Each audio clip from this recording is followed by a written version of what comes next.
Hello everyone, welcome back to woke aspirant.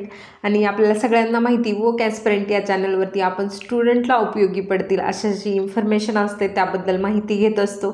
आणि तुम्हालाही अशीच नवनवीन माहिती जाणून घ्यायची असेल तर वोक ॲस्पिरंट या चॅनलला सबस्क्राईब करून ठेवा. तर महाज्योतीची जी टॅब वाटपची जी मेरिट लिस्ट लागली होती 7,000 विद्यार्थ्यांना, ज्यामध्ये टॅब भेटणार होते, त्यामध्ये जे टॅब वितरण आहे ते सुरू झालेलं आहे. त्यापैकी बऱ्याच ठिकाणी जे ते टॅब भेटलेले नाही आहे. हो, तुम्ही बरोबर ऐकतायत, बऱ्याच ठिकाणी जे ते टॅब भेटलेले नाही आहे. फक्त बोटावरती मोजणे इतके जिल्हे असतील ज्या ठिकाणी जे ते टॅब वितरण जे ते झालेलं आहे पूर्ण. त्या ठिकाणी त्यानंतर 1-2 ठिकाणचे जे ते डेट अनाऊन्स झालेलं आहे. बाकीच्या ठिकाणी न डेट अनाऊन्स झाल्या आहे, न स्टुडंटला कुठली इन्फॉर्मेशन भेटली आहे की त्यांना टॅब कधी भेटतील. आणि कालपासून महाज्योतीचे जे ते ऑनलाईन क्लासेस पण सुरू झाले. म्हणजे ॲज युजल नेहमीप्रमाणे मुलांना टॅब भेटले नाही आहे, परंतु क्लासेस जे ते सुरू झालेले. तर तुम्ही थंबनेलमध्ये बघितलं असेल की कुठल्या कंपनीचा टॅब भेटतो आहे. आणि मी तुम्हाला सांगितलं होतं की मी हा चॅनल फक्त स्टुडंटची हेल्प व्हावी यासाठी स्टार्ट केला होता. आणि कधी कधी खरंच चांगलं वाटतं की स्टुडंटला यामुळे जी ती हेल्प होती. हा एक आपला सबस्क्रायबर आहे आणि त्यांनी मला मेसेज केला होता की दीदी मला टॅब भेटला आहे. आणि आता तुम्ही बघू शकतात कुठल्या एसर या कंपनीचा जे आहे ते टॅब जो आहे तो भेटतो आहे मुलांना. त्यांनी हे फोटोज जे ते शेअर केले होते आपल्यासोबत. तर तुम्ही बघू शकतात हे मॉडेल आहे, हे त्यांनी त्याच्या टॅबचे पाठवलेले फोटो आहे. आणि एसर या कंपनीसोबतच आणखी आय थिंक सॅमसंग कंपनीचा देखील टॅब जो आहे तो स्टुडंटला भेटतो आहे. म्हणजे सॅमसंग आणि एसर या 2 कंपन्यांचे टॅब जे ते स्टुडंटला भेटत आहेत. त्यानंतर आता बघूया की कुठले जिल्हे जिथे टॅब वाटप झालं आहे, कुठले याचा डेट अनाऊन्स झाला आहे, आणि कुठले असे जिल्हे ज्यांची काही इन्फॉर्मेशन नाही आहे की ते कधी वाटप वगैरे होईल. हे टॅब वाटप आय थिंक ते जिल्ह्याच्या MLAकडे असतं, त्यामुळे ते त्यांच्या सोयीने वाटतायत असं मला समजलं आहे की ते त्यांच्या म्हणजे जेव्हा त्यांना वेळ भेटेल तेव्हा तिथल्या स्टुडंटला कॉल करून ते वाटतायत. त्यामुळे सगळ्या महाराष्ट्रात एकाच दिवशी किंवा समान वाटप होईल असं काही नाही आहे. वेगवेगळ्या जिल्ह्यांचे जे ते वेगवेगळ्या दिवशी त्यांच्या सोयीनुसार जे ते वाटप होईल असंच दिसतंय.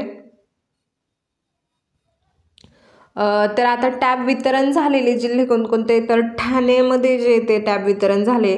त्यानंतर हिंगोलीमध्ये पण टॅब वितरण पूर्ण झालं आहे. पुणे जिल्ह्यामध्ये झालं आहे. वाशिमला जे ते 6 जानेवारीपासून जे ते टॅब वितरणाची सुरुवात जी ती झालेली आहे. त्यानंतर लातूरमध्ये देखील झालं आहे, बीडमध्ये झालं आहे, आणि नांदेडमध्ये जे ते टॅब वितरण जे ते कंप्लीट झालं आहे. ही माझ्याकडे 1-2 दिवसापूर्वीची इन्फॉर्मेशन आहे. त्यानंतर जर झालं असेल एखाद्या ठिकाणचं तर ते थोडंसं इग्नोर करा, कारण हा व्हिडिओ मी थोडा लेट म्हणजे एखाद दिवसाने पोस्ट होईल आणि मी आधी रेकॉर्ड केला आहे, त्यामुळे होऊ शकतं.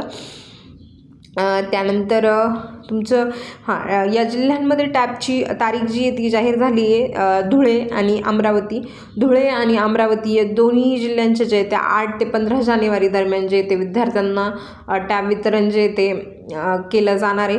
बऱ्याच स्टुडंटला धुळ्याच्या आणि अमरावतीच्या कॉल रिसीव झाले असतील किंवा आणखी होत असतील, कारण टॅब वितरण जे ते आता बरेच 6-7 दिवसांच्या आसपास चालणार आहे. तर त्यामुळे बरेच स्टुडंटला कॉल रिसीव झाले असतील, किंवा जरी नसेल झाला तर होईल. 15 तारखेपर्यंत होणारे वितरण म्हणजे होतील, हळूहळू कॉल येतील सगळ्यांना.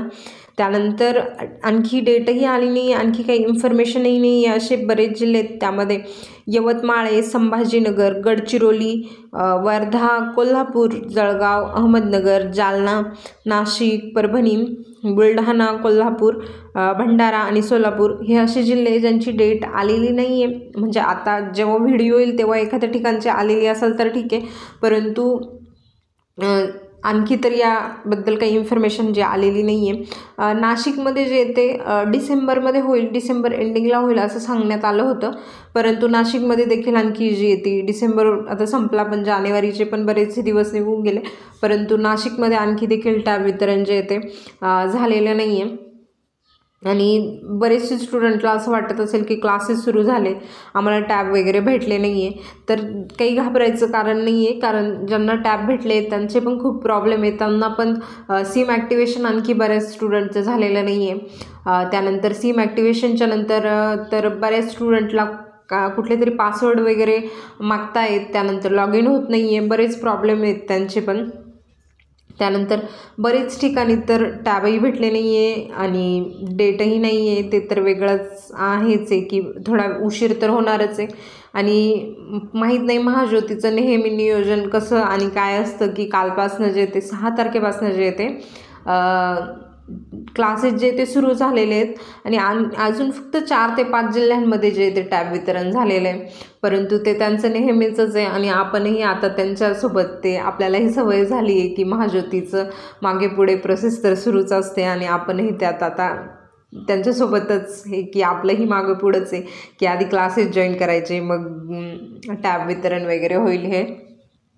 तर जर काही आणखी इन्फॉर्मेशन भेटली याबद्दल की कुठल्या जिल्ह्यांचं वगैरे होणार आहे, तर मी टेलिग्रामला अपडेट देत राहील. मी टेलिग्राम चॅनलची जी लिंक आहे ती व्हिडिओच्या डिस्क्रिप्शन बॉक्समध्ये देईल.